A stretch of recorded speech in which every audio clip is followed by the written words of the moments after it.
Well, it's great to be with you. I've been so excited about coming down here. You know, normally this is in Bellevue in November, and those from the Pacific Northwest, it's always exactly the same. It's sort of dark and drizzling.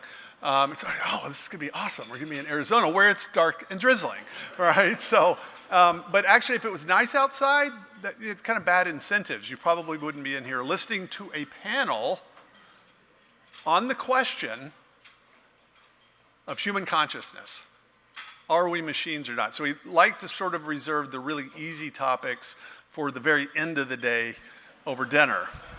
But this is, Steve said it, but COSM is unique in the ecosystem of conferences because it brings together technologists and investors and futurists and academics talking about things like the future of energy, and then philosophical and metaphysical questions like the one that we're going to talk about tonight. And of course, technology and AI and robotics bring together all those fundamental questions, but very, very often, the kind of fundamental metaphysical questions, they're never surfaced, right? So they do all the work that they would otherwise do, but they're never actually reflected on. And so I'm delighted to be able to moderate this discussion this evening for you. So unfortunately, one of our colleagues, Bob Marks, who was going to join us, threw out his back, and we don't yet have a way to sort of replace that with the machine, and so he had to bow out, unfortunately. Fortunately, the two Michaels are still here, and George Gilder is going to pinch hit during the discussion, though he won't. I was promised he won't give a presentation, so he will just sort of join us for the discussion. So George is the sort of chaos maker in the discussion, if you know what I mean. So. I'm really excited that the two speakers who will actually speak first and give comments and reflections on their perspectives. But let me introduce them very briefly. And they sort of represent two different answers to the question of our session. So the session, again, is called Understanding Consciousness. Are Human Beings Machines? So as I was reflecting on this, is a problem if you're a philosopher, is I realized actually that's two different subjects in the title. You could have a debate about each of those, and there's at least 4 answers that you could give to that, so hopefully we'll get into it. So the first of our panel is Michael Shermer, who's a great guy that I've gotten to know just in the last couple of years, but have followed his work for a long time.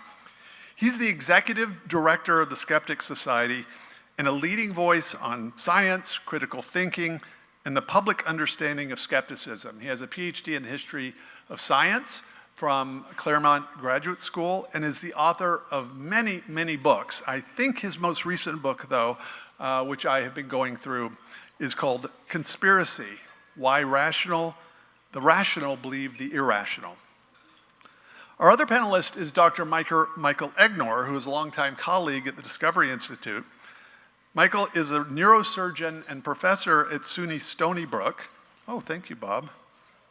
You wondered what he was doing. He's also the author of a brand new book with Denise O'Leary that just came out this year called The Immortal Mind, a neurosurgeon's case for the existence of the soul. So you can sort of guess how he's probably going to answer our question. So I mentioned he's a professor at SUNY Stony Brook and is noted for his work in pediatric neurosurgery and medical ethics. And so with that, I think we will begin with Dr. Egnor and then hear from Dr. Shermer. So please welcome our panelists.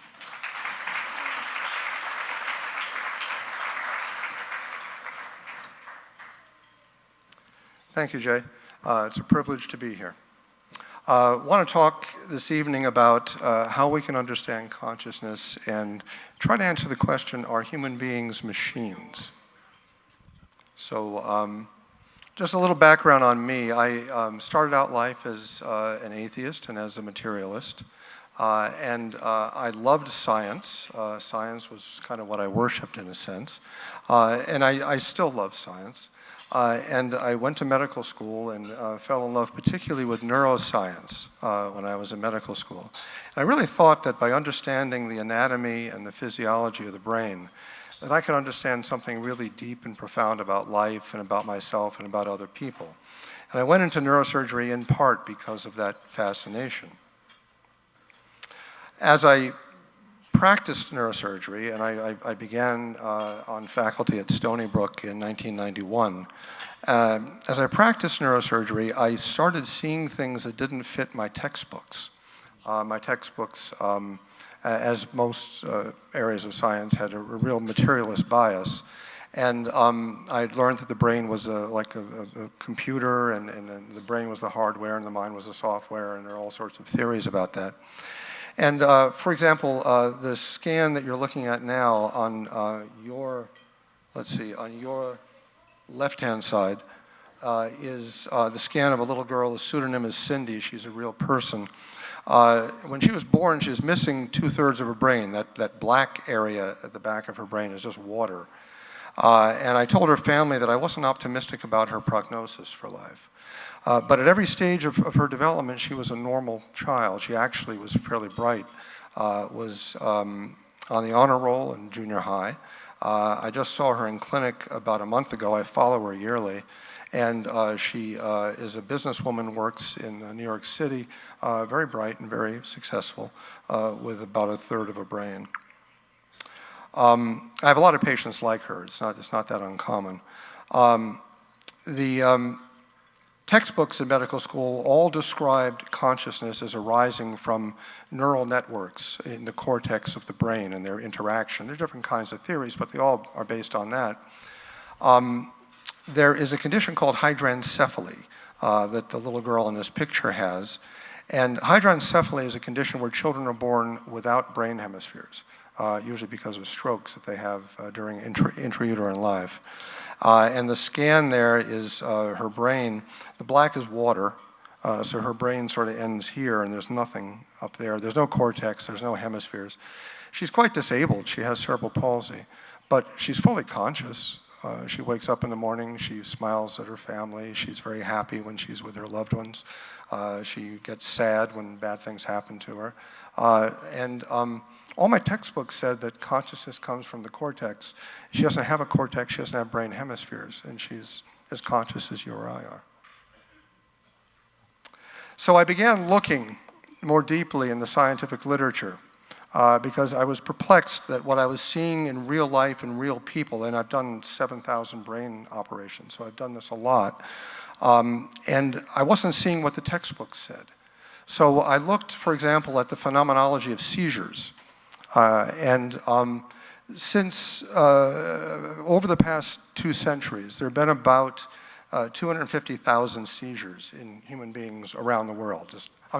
250 million seizures, 250 million seizures in people around the world, if you look at the incidence of seizures each year.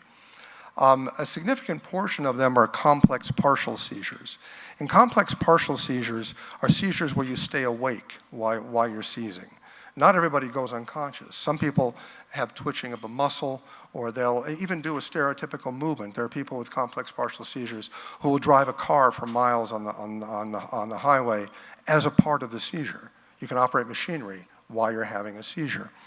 And complex partial seizures evoke only 4 things from the brain when this electrical thing fires off.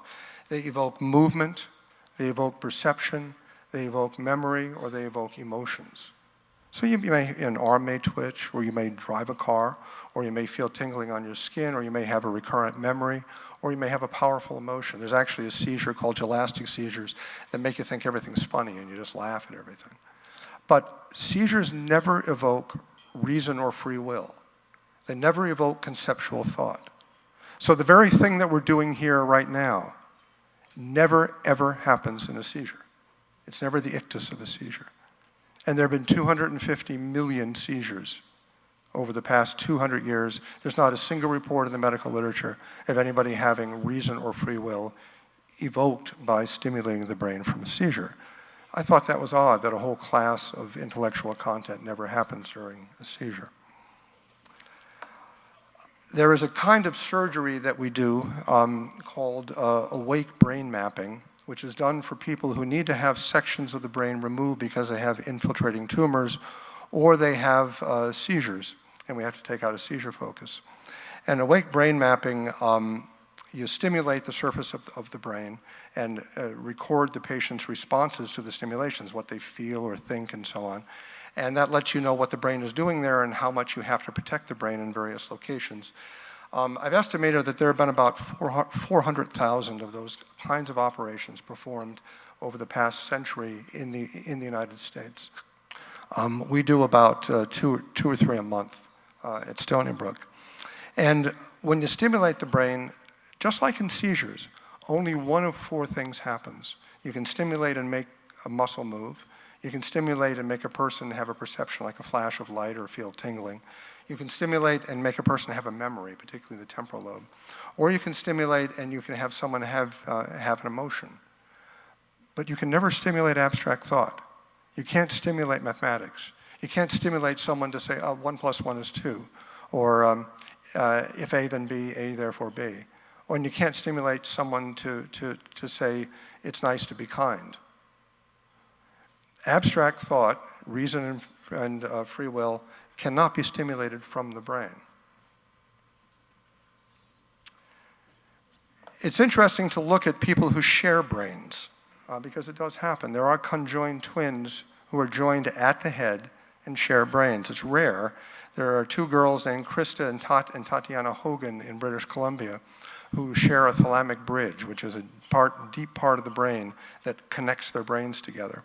And they can see through each other's eyes. They can move each other's limbs to a certain extent. I forget how it works. One of them can control one of the arms of the other. They can share emotions at times, and they can even share memories. They can remember a joke and laugh at it together. But interestingly enough, they don't share abstract thought. They don't share concepts. When they go to school, each kid has to learn their own times tables. They can't share abstract thoughts, and they have very different personalities. They have arguments, they have debates, they feel differently about things, even though they have connected brains. So again, we see this phenomenon that reason and free will don't behave in quite the same way that movement, perception, emotion, and memory behaves. The opposite of conjoined brains is split brains. And there's a kind of an operation called a corpus callosotomy, which is split brain surgery, that's been done since the 1950s. It's done to treat seizures, to control seizures. And it works very well. And what you do is you go in and there's a huge fiber bundle that connects the two brain hemispheres, and you cut it. So the brain hemispheres are no longer connected, at least intimately connected. And when you cut the brain hemispheres, the seizures can't propagate like they ordinarily do, and it can relieve people who have seizures that are not responsive to medication. There are people who have 30 seizures a day, and this surgery can give them back their lives. I've done the surgery, and a remarkable thing about it is how normal people are after it. That is, I could have had split brain surgery, and you couldn't tell the difference.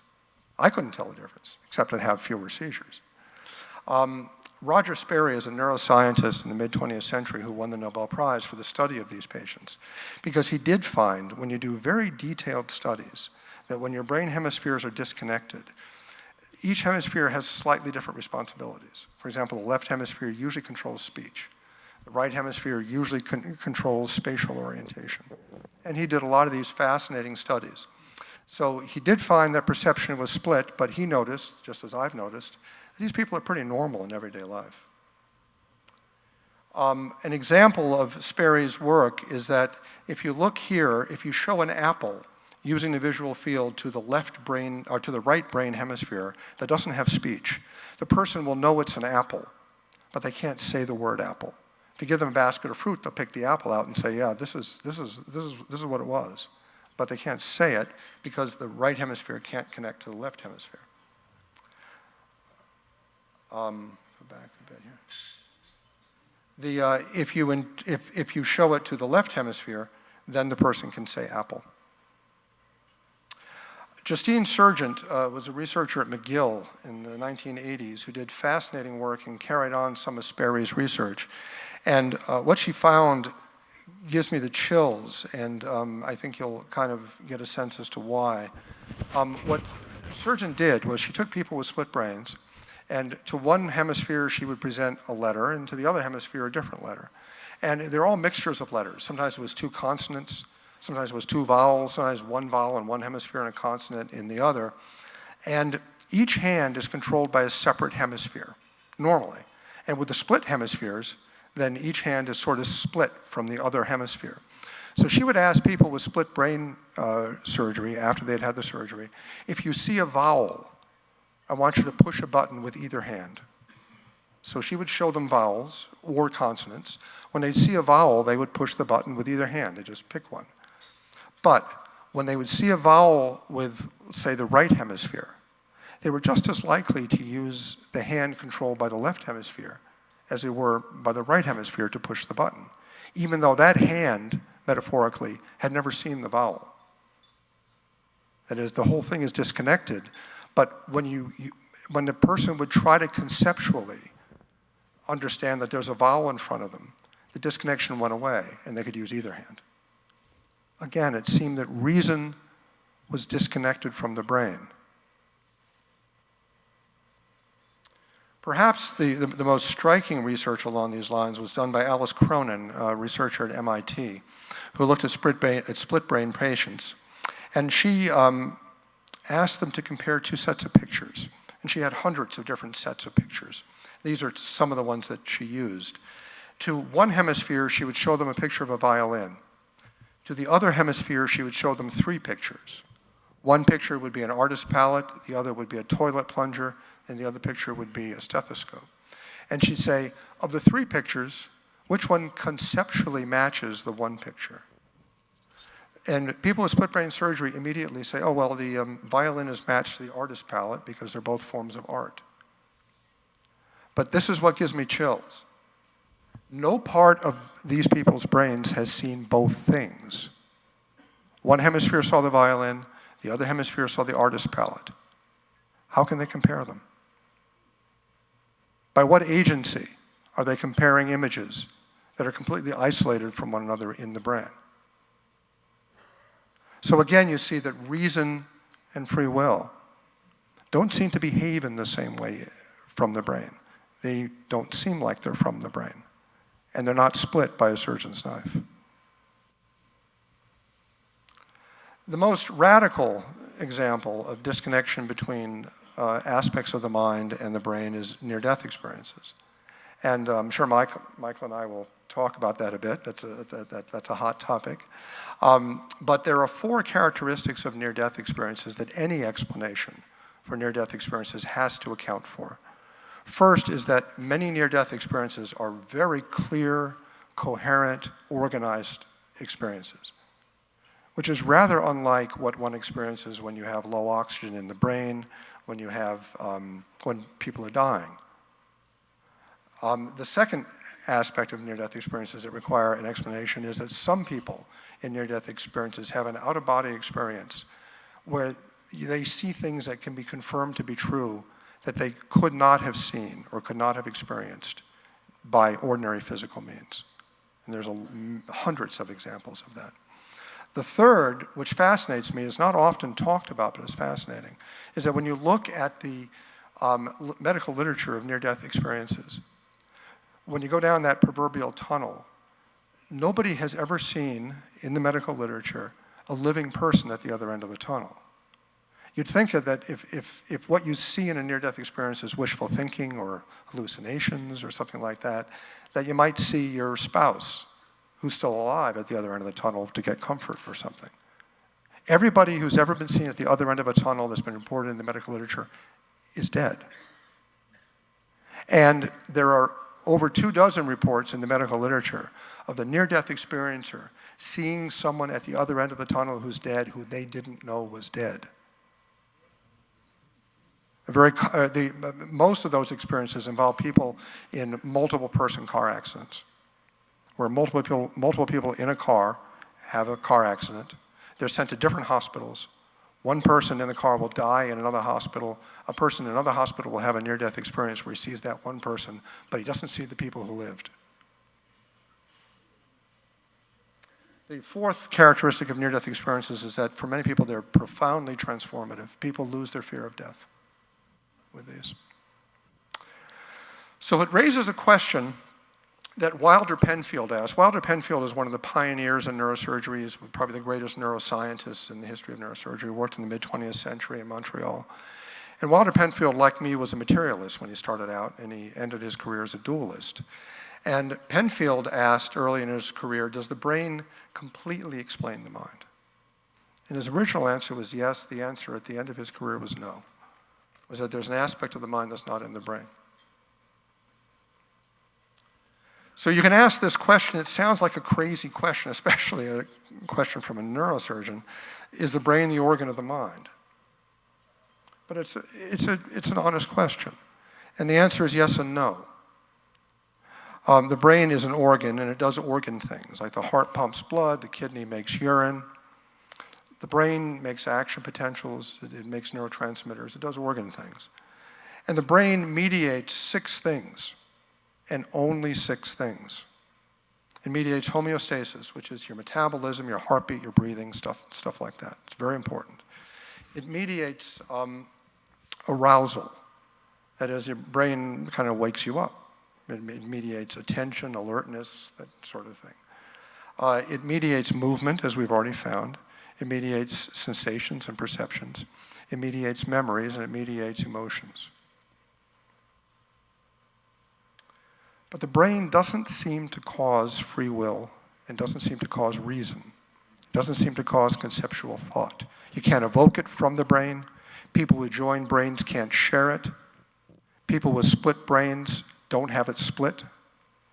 Reason and free will seem to behave differently from other aspects of the mind. Reason and free will have no organ. The very things we're doing right now, thinking about these topics, aren't coming from an organ. They may come through the brain, undoubtedly, but they don't come from it. So this brings up the question of the soul. And I believe very much that we have souls. But it's important to understand what I mean by a soul. The soul is not a ghost. What I mean by soul is not a translucent thing that kind of looks like me and you can kind of see through it. And it's not like Patrick Swayze in the movie. That's not what I mean by soul. It's not what Aristotle meant by soul. It's not what Thomas Aquinas meant by soul. A soul is a very simple concept. It's not the least bit spooky. A soul is simply everything you do that makes you alive. So my heartbeat is my soul, my breathing is my soul, my metabolism is my soul, my thinking is my soul, my speaking is my soul, my seeing is my soul. Everything that characterizes me as a living human being together is my soul. If you want to think specifically about what a soul is, just imagine everything a person does when they're alive. Subtract from that everything they are when they're a corpse. The difference is the soul. So it's not a ghost.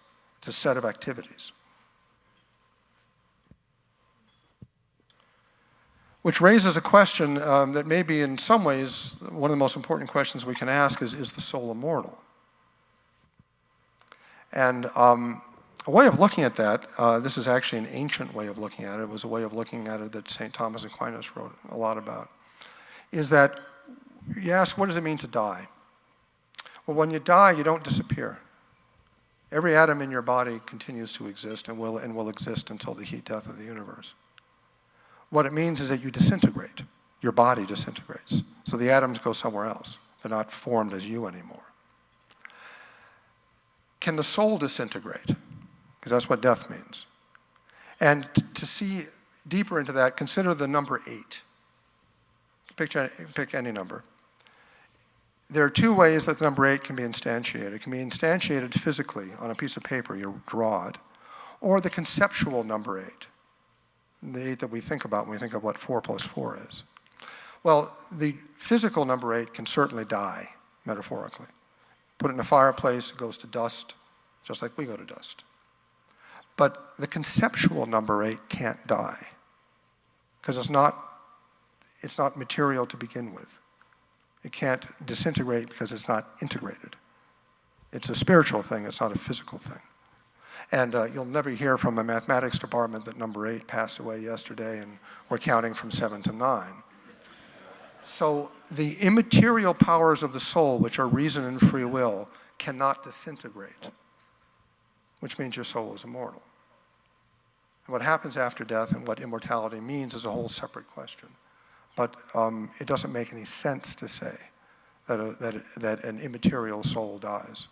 And St. Thomas Aquinas made that argument. So are we machines? No, we're not machines.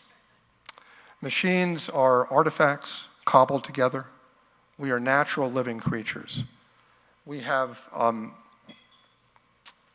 both material and immaterial abilities, powers of our soul.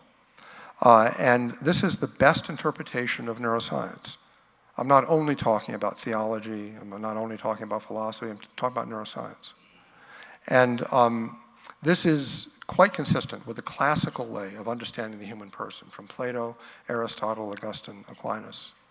This view that we are this composite of material and immaterial powers. My friend and colleague Michael made a comment. I think this was on YouTube, I believe.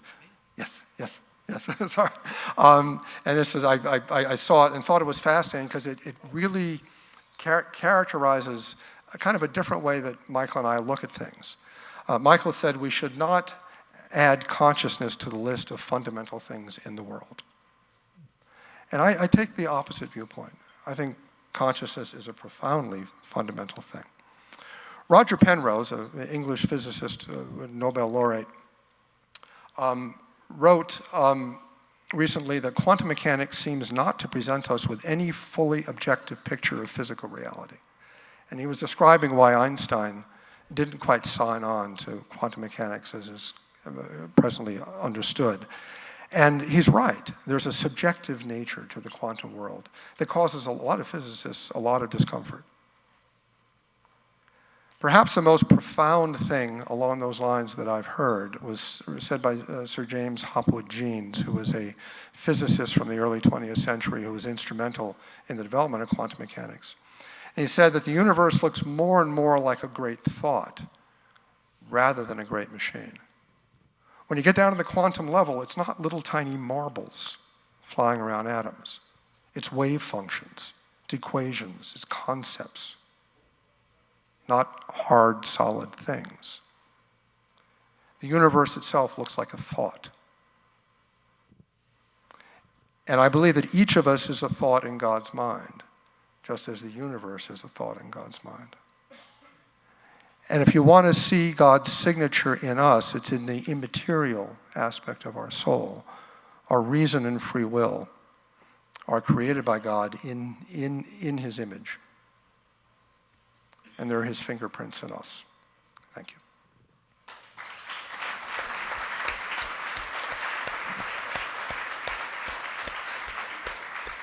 Thanks, Michael. And now Michael Shermer.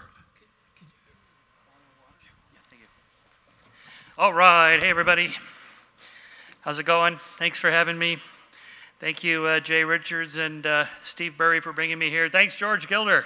Nice to see you. We follow each other on Strava. That's the most important thing. Because if it's not on Strava, you didn't get the workout in. And it's nice to see the Discovery Institute moving toward more mainstream, interesting scientific controversies like consciousness. I've known them for a long time when they were involved in the intelligent design movement, so that's where I had engaged with them previously. And so our question tonight is understanding consciousness. Are human beings machines? Yes. Thank you. Oh, you wanted more? Oh. A little more. Oh, okay. Okay. I'll just read you my statement that I sent to the guys. Humans are biological machines that evolved from previous biological machines going back billions of years. Mind, sentience, consciousness, intelligence, and free will evolved gradually, elements of which can be found in our ancestors and related contemporaries, such as non-human great apes and cetaceans. There is no reason to believe that at some point in the evolutionary process, an intelligent designer or deity intervened to direct natural selection in a particular direction. Humans are no more have souls than do chimps, gorillas, whales, or my chocolate lab, Hitch. Yes, I have a dog named after Christopher Hitchens. But the thing is that now, finally, it wasn't really until the late 90s that scientists began to study this problem of consciousness and mind. It was really a taboo subject until really Francis Crick took it up, and then that made it okay because he's Francis Crick, and that's how it often works in science. So he, in collaboration with Christoph Koch, really pioneered looking for the neural correlates of consciousness and trying to figure out what's now called the easy problem of consciousness, how the wiring works. The hard problem of consciousness is a little harder because it's asking you, what's it like to be the wiring? That's a conceptually completely different and I think probably intractable problem that we can come back to. But the idea that we have scientists, and now with the Discovery Institute, we have technologists and engineers and business people trying to work on this problem to solve specific problems. It reminds me of the problem with the philosophers. This is why I'm not a philosopher, because they just have these thought experiments. And it's always good to actually look out the window to see if that's the way the world actually is, or in this case, look inside the brain. So, that kind of reminds me of the story of the philosopher that wandered off into Montana on vacation, and he happened upon a sheep farm. So he approaches the sheep farmer and says, if I could guess the number of heads you have in your herd of sheep, could I have one of them? And the sheep farmer's like, yeah, okay, go ahead. And he goes, 83. And the sheep farmer's like, oh my God, that's right. So the philosopher grabs his prize and starts to walk off, and the sheep farmer says, excuse me, if I could guess your profession, can I have it back? And he goes, yeah. He goes, you're a philosopher, aren't you? And he goes, yeah, how did you know? He says, because that's my dog you're holding. Okay. That's what? So a couple points of, I guess, epistemology, as it were. I do follow Bayes' rule or Bayesian reasoning of assigning some probability between 1 and 99% of a statement or proposition or a hypothesis or theory being true. Cromwell's rule in Bayesian reasoning, after the great statesman Oliver Cromwell, who famously said, I beseech you in the bowels of Christ, think it possible you may be mistaken. So you never assign a 0 or a 1 to any proposition, somewhere between, 0 and 100, somewhere between 1 and 99. All right, so I'll give the sole hypothesis to explain these anomalies a 1. And I can maybe be nudged up to a 10 tonight. And by the way, we're not debating, this is a conversation. I don't like doing debates anymore. I've done hundreds of them. And it's not a good productive way to search for the truth because you're trying to win rather than just let's talk about getting to the truth. Then the other aspect is explanations. This is an important aspect of David Deutsch's book, The Beginning of Infinity. I highly recommend this book, David Deutsch, The Beginning of Infinity. Who talks about explanations, good explanation. I'm sorry? What? He's wondering what book he said. It's David Deutsch. David Deutsch, The Beginning of Infinity. So David talks about pretty much all human progress in all areas of any area of life comes from people figuring out good explanations for things that are better than the previous explanations. So good explanations are testable. They make predictions. You can try to gather evidence in favor of them. You can debate them and so on. But more than that, good explanations are accounts of how things work. How does it work? So, for example, the soul is an explanation. But is it a good explanation? Does it explain how these things are happening? Let me back off for a second, since Michael mentioned living processes, chemical processes. The heart is beating, the liver is processing blood, and so forth. We now have a pretty good idea of how all these things work mechanically. They are machines. But a century ago, that isn't at all what people thought. They thought it was due to elan vital, life. What's the difference between the dog is bouncing around and happy and then the dog is dead? It's the same material. What happened? It lost its life force. It's elan vital, to which Henry Bergson famously quipped in an analogy with, how do you explain how locomotives work? Well, they work by élan locomotif. It's just this mysterious force inside there that causes it to go forward, right? But we know how locomotives work. We know how neurons fire. We know how hearts beat. We know how kidneys process blood and so forth. So we don't need that any more than we need something like élan neural impulse is a mystical force of some kind. It isn't. We know exactly how it works. You know, the swapping of potassium and sodium down the axon across the semi-permeable membrane. It gets to the end, so the dendrites are connected almost to the next neuron, and they release chemical transmitter substances across the synaptic gap. And if there's enough of them building up, then that one fires, and so on. And so that's all been figured out since the 1950s. So we don't have to go that route anymore as an explanation. We have a better explanation. The old explanation gives way to the new explanation. The problem with explanations is that they're all often intuitive and therefore wrong. The Earth seems like it's flat. If you go out and look, that's what it looks like. You have to be at about, I'm told, 70 or 80,000 feet to see the curvature of the Earth. So I've not done that. But we know it's not flat. Or geocentrism, it seems like the sun and the stars go around in a big disk, but that isn't correct. That explanation was replaced by a better explanation. Or the seasons, for the longest time, and apparently still at Harvard from recent surveys, think that the seasons are caused by the sun being close, the Earth being closest to the sun or further away from the sun, which wouldn't explain Australia having its winter when we're having our summer in North America, okay? So it's the tilt of the Earth's axis is a better explanation than the distance from the sun for the seasons. So when we use words like mind and soul, these are just linguistic placeholders. We're just using words to talk about something because we have to communicate. But those aren't very good explanations. My analogy is when cosmologists talk about dark energy and dark matter to explain what's holding galaxies together, they should just kind of spin apart, but there's more stuff in there holding them together to cause them to spin in a certain way. Or it's causing the galaxies to expand at an accelerating rate. So the first is dark matter holding the galaxies together. The other is dark energy causing the expansion of the universe to accelerate. Okay, but cosmologists, those aren't explanations. Those are just words that they use to talk to each other, to now start to look for the causal explanation. Exactly what's going on. Are these brown dwarfs? Are they neutrinos? Are they, whatever. Okay, and that's my objection to the soul or the mind as an explanation. It's just a word, like, well, what's the mind? It's what the brain does. And it would be almost like asking, well, where does the heart go after it stops beating? It doesn't go anywhere. It just stops beating. That's it. It's over. Well, what about the kidney? Where does the processes go after it stops processing? Nowhere. It just stops. That's it. It's the end of life. And so that's the same with the brain. It just stops functioning. That's it. Lights out. They don't come back on. We have no evidence that, well, okay. Michael thinks we have evidence. Okay, we can talk about that. But it's not a good explanation because how does this happen?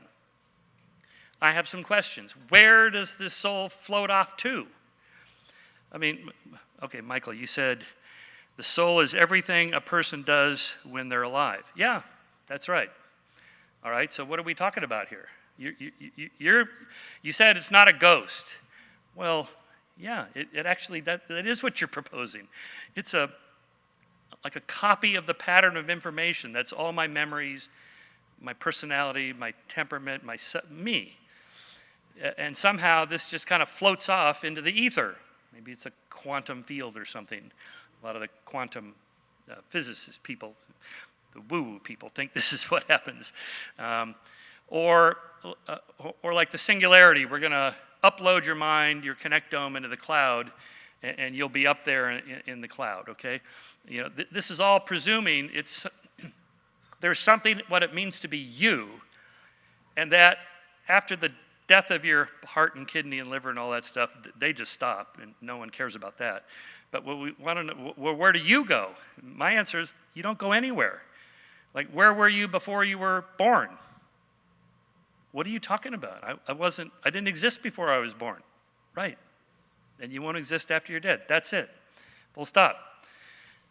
But if you want to have an explanation, well, I do think you float off somewhere. What floats off? The soul. What's that? Well, it's the process of everything you do when you're... Yeah, I agree. And where does it go? How does the information get stored? At least the singularity people, like the Ray Kurzweil, they're trying to figure out how we can do this. Like we're going to have these intricate brain scanners, and we're going to get the connectome of every single synaptic connection in your brain that represents all your memories. This is your memory self, and that yourself is defined by all your memories, and if we could store those and upload them in a digital file, that would be you. But of course, it wouldn't be you. It would just be a copy of you. Because if we did this while you were alive, you slid you into the MRI and scanned your connectome, digitized the file. By the way, none of this is even remotely close to being able to be done, but hypothetically. And then we slide you back out of the scanner and say, all right, you're now up in the file up in the cloud, and you're standing there going, no, I'm here. I'm right here. Michael Shermer, I'm right here. That would just be a copy.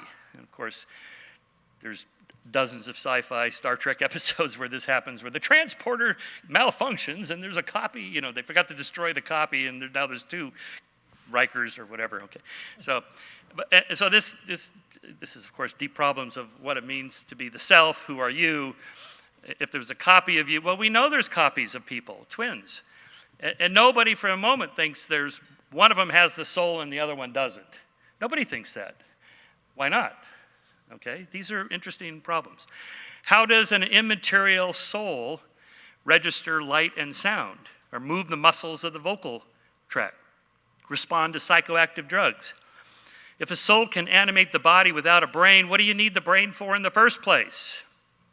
If we can reason and have free will without a brain, then why bother with the brain and body? Why not just be a soul? Okay? Why does brain damage leave people aphasic, amnesic, impulsive, paralyzed, blind, demented, or non-responsive? For that matter, with near-death experiences, we're told that whatever it is that's floating up there, the soul, the mind, is looking down in the OR. And they say, oh, look, there was a table and there was some instruments and the doctor made a joke and this one had a tie or whatever. How does the mind up there see all this? You're offering the explanation, Michael, whoever. You're offering me an explanation. I'm asking how. Explain how. Well, God works in mysterious ways or some such thing, but that's not a good explanation. We want a good explanation. How does this happen? And for that matter, of course, almost everybody thinks ghosts. That's exactly what they think ghosts are. They're souls of dead people floating around. How does the ghost know to turn right at the end of the hallway and jigger the door handle and go in there with the creaker and then knock the painting off the wall and push the book out on the bookshelf? How does it do that? Okay? We know how minds, because they're just brains, make muscles work. I mean, I could go like this and you can track the neural impulses and so on that made that happen. And you can see what the neurochemical transmitter substances are that are released that cause the muscles to contract and so on. We know how that works mechanically. How does the soul do that? Okay. Now, let's go to the problem with this explanation as an intuition is that most of us are intuitively natural-born dualists. It feels like there's something floating around up there. This is why we use in our language things like, well, my head really hurt or my arm hurt, as if me, and this other thing are two different things. This is why we can watch movies like Freaky Friday, where Lindsay Lohan and Jamie Lee Curtis switch bodies and hilarious encounters ensue when the middle-aged mom is in high school and so on. We think like, well, they're swapping souls. This is not possible. You are your body. You can't leave your body. There's nowhere to go, right? Or the essentialism that comes with that. The soul feels like an essence. Here I like Bruce Hood's research on, where he asked subjects, would you wear Hitler's jacket? And almost everybody's like, ooh, no, I would not wear Hitler's jacket. Well, why not? Well, because it kind of exudes like evil is kind of a essence floating around that could contaminate you. How about Mr. Rogers' sweater? Oh, I would love to wear Mr. Rogers' sweater. It would be so nice, as if the goodness. Or the volleyball in the Tom Hanks movie. It's imbued with like an agency. It's a person. It's a thing. In the same way that we curse our computers or whatever, like they're persons. Okay, so this is the problem with that intuition of a soul or mind. As an explanation, it's misleading, and it doesn't offer us a good explanation. Okay, what about terminal lucidity and some of these others? Okay, let me make one more point before I get to that. Part of the problem we face here is that, I mentioned it's only since the late 90s that neuroscientists have taken up the study of consciousness. And so I mentioned the easy problem of consciousness, which is not easy at all. I mean, it's a really hard problem. But the hard problem, last time I checked, there were 22 different theories to explain consciousness. Okay, what that should tell us is that we have no idea what the explanation is for consciousness. We're just getting started. There's a whole bunch of these different theories, and so until we have a theory of consciousness, how can we explain altered states of consciousness, like near-death experiences, or for that matter, hallucinogenic trips that people take and other anomalous psychological experiences? By the way, I should note parenthetically, I'm not dogmatically closed-minded to this. If you watch my last podcast episode of Shermer Says, I devote like 40 minutes to just recounting all the weird experiences that friends of mine have had, that have written me, and that I've had. And I have no explanation for it. Maybe there's something else. Maybe. It could be, okay? So I'm not, it's just like, how can we test it? How can we get at it? That's really what I want to know. Okay. A couple quotes from people I asked about terminal lucidity, for example, Steven Pinker. The brain, an unfathomably complex dynamic system, easily transitions in and out of firing patterns with different levels of order and coherence, as happens in stages of sleep and altered states of consciousness. These dynamics are nowhere near being understood by neuroscientists, since this may be the most complex problem in all of science. Yet we can be sure that with 86 billion neurons and 1 trillion synapses, the brain has enough physical complexity to challenge us with numerous puzzles and surprises, none of them requiring paranormal or supernatural phenomena. And I should note also on that, those also are words. So we say, ooh, it was a spooky thing. I think it was a paranormal or it was a supernatural. There's no such thing as the supernatural or the paranormal. There's just the natural, the normal, and the stuff we can't explain yet. So let's say, for example, one of these theories of consciousness is that, this is Roger Penrose, that there's a collapse of the quantum wave function inside the atoms, inside the microtubules, inside your neurons, and that this can cause spooky action at a distance between quantum fields, enabling people to read each other's minds. Okay, I've summarized a massive long, Roger wrote a whole book about this, okay? So that's it in essence. I don't believe it. But if it was true, that would not be the paranormal, ESP, psychic, woo. It would just be quantum neuroscience. It would just be, that's part of physics now. It's part of neuroscience. It's just now we understand how it works. It's the collapse of the wave function inside the quantum, things inside the microtubules of the neurons. That's it. Here's a textbook on how that happens, right? That would be a good explanation. All right. This is from neuroscientist Ariel Johnston. No one has actually studied the neuroscience of terminal lucidity. Oh, Michael, I don't think you mentioned terminal lucidity. It's one of your highlights of your book that I really loved.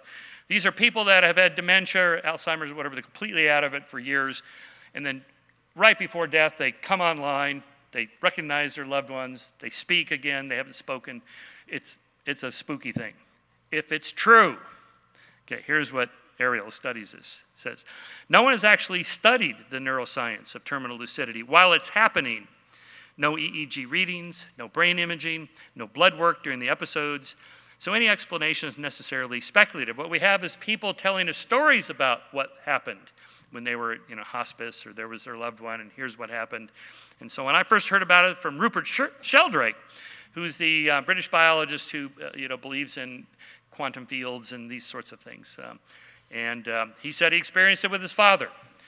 And this was during COVID, and his father died. And he was there. His father, who had dementia, came back online, and they were talking. And wow, during COVID. I said, you were in the room with them. No, they wouldn't let me in there. How were you talking to him? ESP, telepathically. Okay, this is not science, okay? We need EEG readings, brain scans, video camera work, here it is, look, there they are, all of a sudden, right? So, Ariel continues, dying patients often develop brain swelling from multiple causes, electrolyte imbalances, low blood protein, kidney or liver failure, inflammation, or damage to the blood-brain barrier. This swelling compresses the brain tissue and reduces brain flow, starving neurons of oxygen and glucose. The result is the familiar progression of terminal delirium, confusion, then sleepiness, then coma, then death. Sorry, let me continue with his quote here. But in their final days, many patients stop eating and drinking entirely.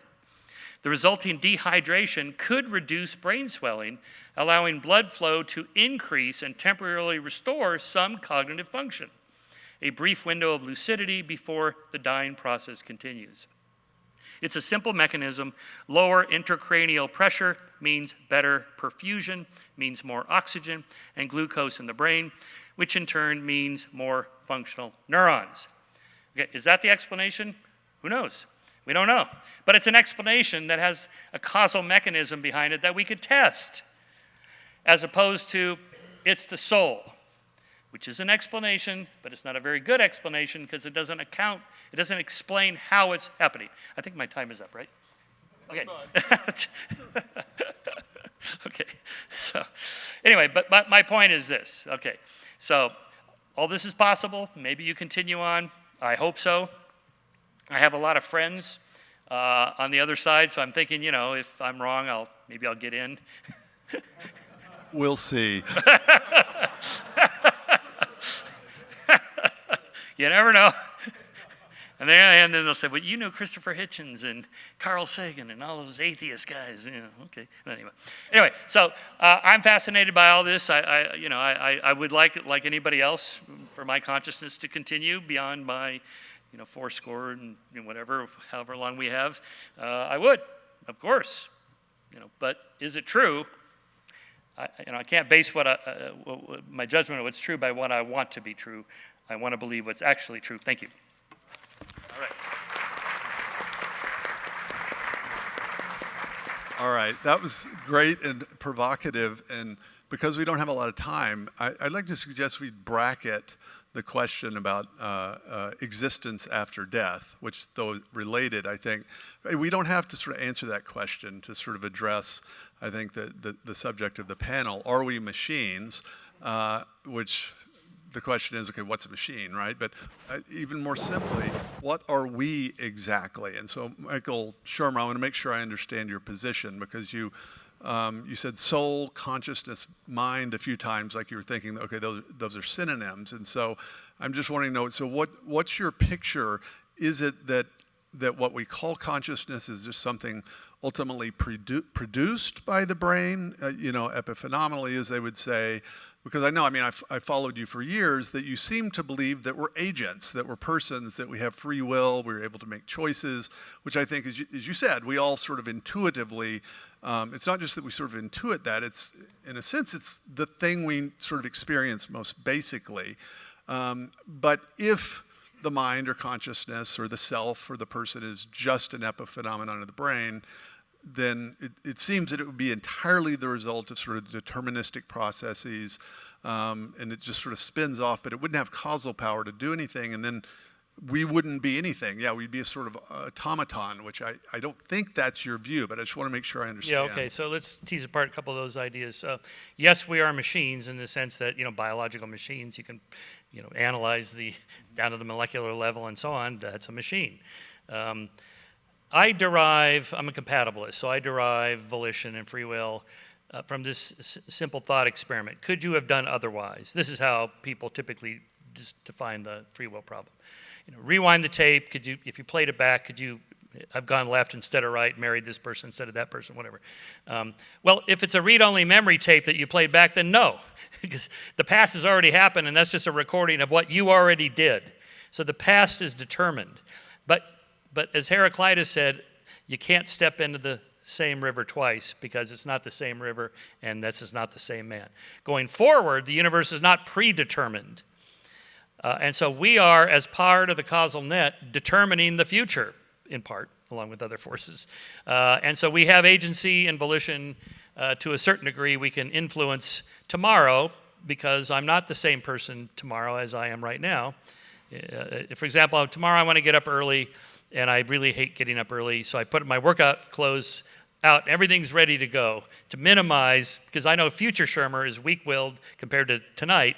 Okay, anyway, you get the idea. So we all do this. So that's how I derive volition and agency in the world going forward. The future is not predetermined. And so that's how it's so unlike Alex Rosenberg, for instance, who is entirely a reductionist, that we don't even have thoughts, or that we're this sort of well, we're not merely a machine, but we're not agents. We're not what sort of causal features of the universe in any way. So you're less skeptical than that. That's what. Yes. That's the thing that I'm wanting to. Yeah.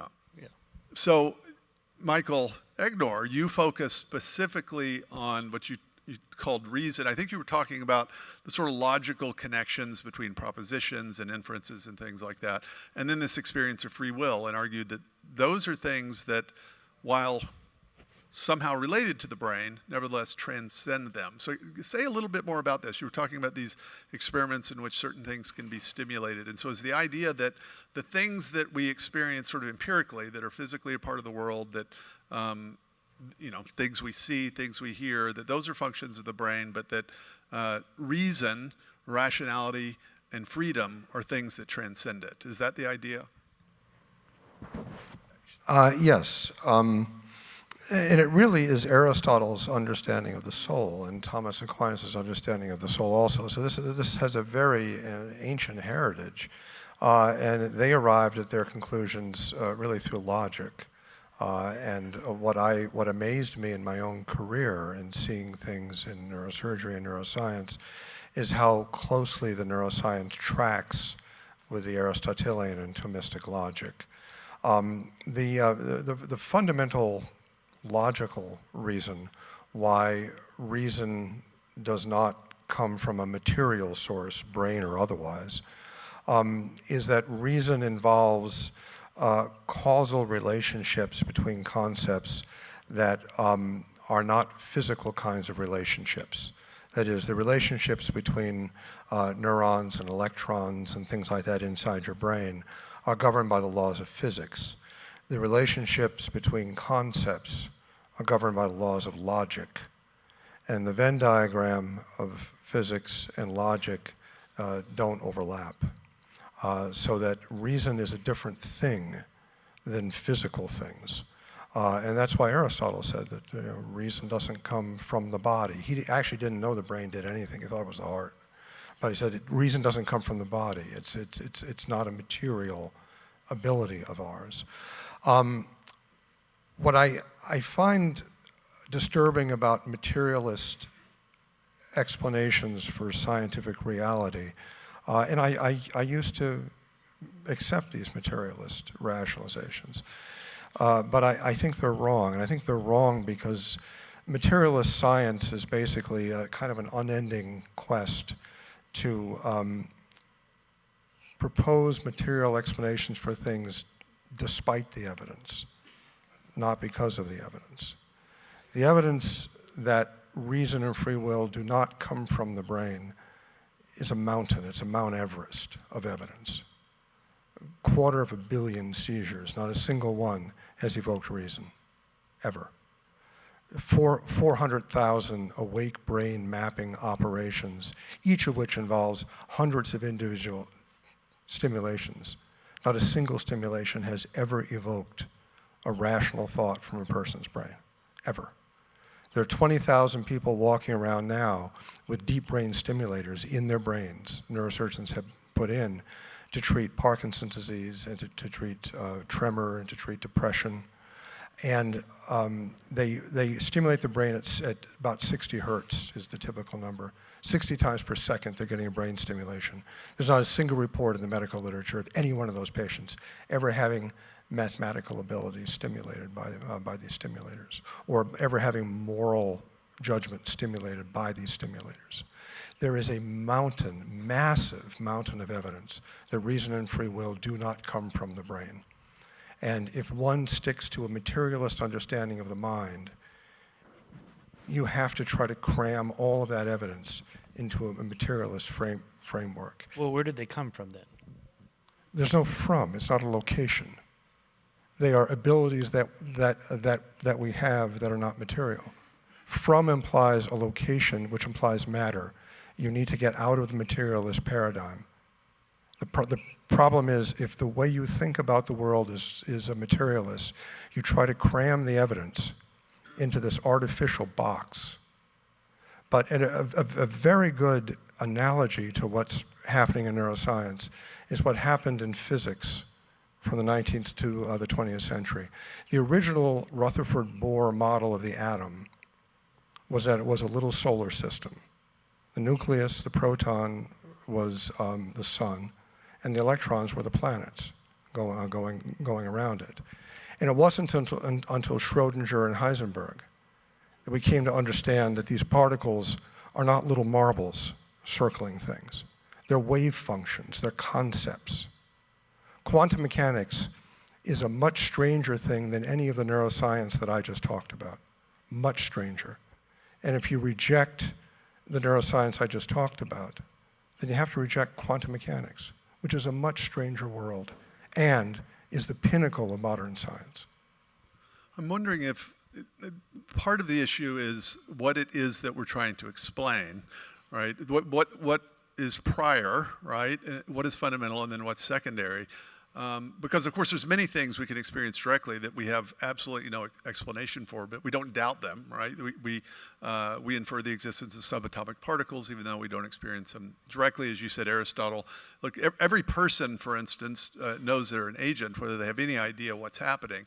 And so it may be, Michael, that like you said of the hard problem of consciousness, there are these things that we don't have a detailed causal explanation for, but we have very good reason to think they're true. And so any theory of the world is going to have to be able to accommodate them. And I guess that's what I like about the really good cases of near-death experiences. I mean, I guess they can't strictly show that we exist after our body is gone, but they at least in some cases they seem to me to suggest that people are experiencing things that they couldn't experience if they were, still behind their eyes. And so what do you think about those particular cases? That's what we're told. Yeah. But there are ongoing experiments now in which in ORs and hospital rooms, they have up on operating rooms. Yeah. They have up on a shelf like an iPad with an image or just a photograph. And so if the person has an out-of-body experience and then they are resuscitated, they go, oh yeah, I saw it was the Empire State Building or something on the picture there. And they've not had one hit yet. Okay, it's been going on for years. Admittedly, it's a difficult thing because there aren't that many people that have heart attacks and die, and then that come back, and then they're willing to give you an interview and say I didn't see anything or whatever. So the ends aren't very big in these studies, but there are people trying to test it. So kudos to them. But we don't have any evidence. We have lots of stories about what people said. They know somebody who said that this happened, but the actual experimental evidence, nothing yet. But that's interesting because at least in principle, that's something that you think is testable, right? Even if you're not satisfied with the evidence, it's something that you could test. Yeah. But then we'd still have the question. So imagine we had that data, but we'd still have the question you ask this, Michael, right? Is well, okay, so what's the explanation for that? You might say, well, I don't know. All I know is that seems to be really good evidence that we could exist without a body or something like that. Which seems, most of the time, those are the kinds of things we do, right? We're at sort of the edge of what we can know. George, do you have thoughts on this? I want to pull you in here before we run out of time. I'm just amazed at the depth of the materialist superstition, this belief. I mean, we'll all live in a world of ideas and consciousness and a sense of a transcendent consciousness. It's an overwhelming experience of human beings, attested through the millennia. And but there's a certain sect, a scientific sect, that upholds this determinist materialism, and nothing can shake their conviction.